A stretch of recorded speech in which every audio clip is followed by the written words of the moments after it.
3. Okay, so I deleted the video, and we're going to finish this part now. This is part 3. Listen to this man. Caucasoid and Mongoloid. Hitteroids, Caucasoid, Mongoloid, Negroid. Alright, so I use that because I can't pronounce those names. But those are the scientific names for blacks, whites, and Asians in this country. In the video I just deleted, I misspoke, so I deleted it because I didn't want to be a liar. I've never been to Korea. I have been to Canada. And what I was going to say was when I went to Canada, I wasn't mistreated by the Korean people. I also talked about how, racism kind of teaches hatred of white kids to black kids in Black History Month. And it teaches fear from white kids of black kids in Black History Month.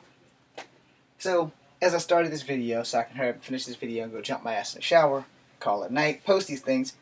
If they're not posted now, you're watching it or whatever. We as people will not do anything if we see these things happening. When this coronavirus thing first popped off, everything went to hell in a handbasket for most people who are Asian. Alright? Regardless of what Asian you are, this thing went to hell in a handbasket for most people who are Asian. Now, whether they want to acknowledge it or not, it's the truth.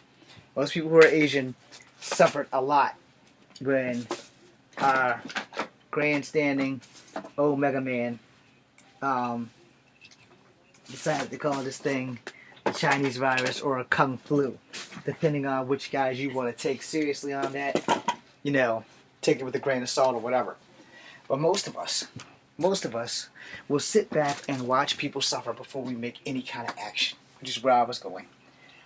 Most of us would say, I didn't see that. Most of us will turn the blind eye to anybody suffering with some racist shit that's going on. Most of us will do that. I've never done that because I've been the victim. I've been on the other side. And I've said things to people that I probably should not have said. In one of my adventures of walking home, a lady obviously thought I was Mexican, and she thought I was going to cut her. She was in a red business suit, and she was walking by the church.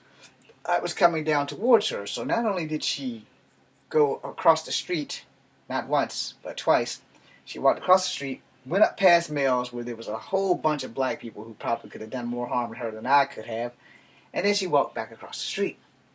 I had got to the sidewalk, right? Not too long after she had crossed, and I watched this thing unfold. And instead of being an adult, because I was in my 20s, I could have just walked away. I'm guilty. My dumb ass said something to her on the lines of, I will be the same black person who saves your ass from all those thugs that you just happened to walk by. And she responded, I didn't know that you were black. I said, yeah. So you'd rather put yourself in danger against a bunch of people who generally are thugging versus one guy. I said, it's broad daylight. I'm not going to attack you in broad daylight. I'm not going to attack anyone. But if they happen to have attacked you, all prim and pretty in your nice little red suit, walking like I'm going to do something to you, you want to walk into a danger zone with people who are more likely to hurt you than not one person. At least with me, you got a fighting chance. With them, you're going to get jumped. And then I told her, it's not cool for you to stereotype. But she thought I was Mexican. And Mexicans were accused of cutting people.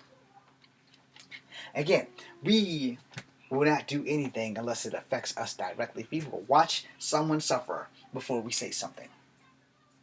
Like brutality and all the other things that goes on in this world. But before we do anything or say anything, we'll watch. We'll watch. We won't say anything. We will watch. Why? Because it's in our nature to mind our own business? No. It's really quite simple. We don't give a damn. It's no simpler than that. We don't give a damn.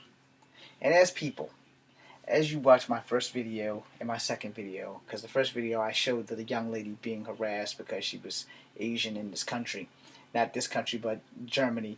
And the thing is that, no one intervened. No one. The girl's crying. She doesn't have any ill will to Germany or the people of Germany, just the assholes. And that's the point. Not every person is a racist.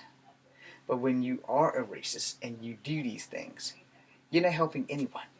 But what makes it worse is when we stand by and do nothing and say nothing and watch this stuff unfold.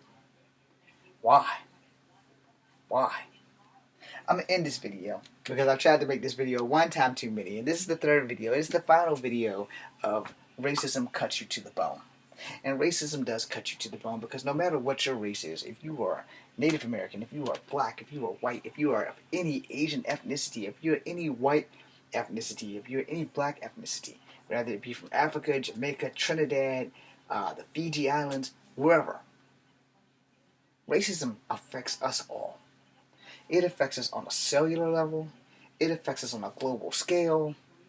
But the reason why it exists is because we won't sit back and talk to each other as humans should do. We're all waiting for the Reapers to show up so that we finally all get a grip. Hey, this is our planet. We're all human. We need to exist together in peace. Now, there's always going to be strifes. There's always going to be disagreements. There's always going to be some situation that pisses one of us off. That's a given. We're not going to be perfect. But we don't have to be racist. I repeat that so I can end this video. We are never going to be perfect. But we don't have to be racist. People like me exist because some people weren't racist. And my life was created. Somewhere in time, one of my white ancestors had sex with one of my black ancestors and created my grandfather on my mother's side. One of my black ancestors created my grandfather.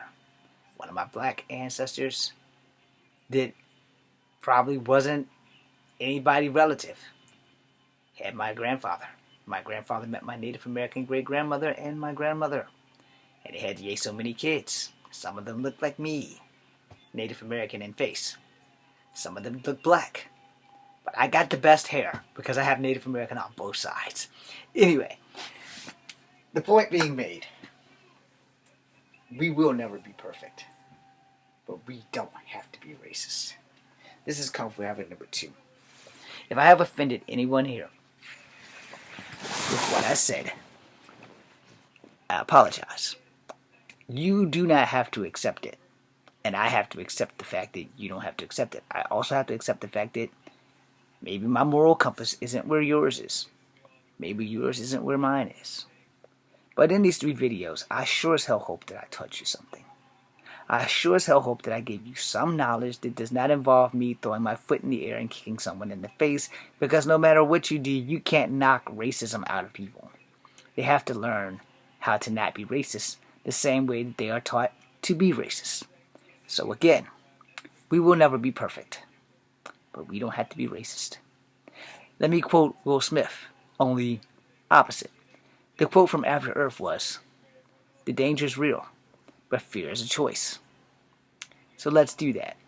The danger is real, but racism is a choice. You can choose to not be racist. You can choose to be racist. But you also have to remember, in whatever choice you make, there will probably be consequences. My choice of choosing not to be racist is that people aren't going to follow me. People aren't going to like me. But look at my face. Most people don't even know what the fuck I am.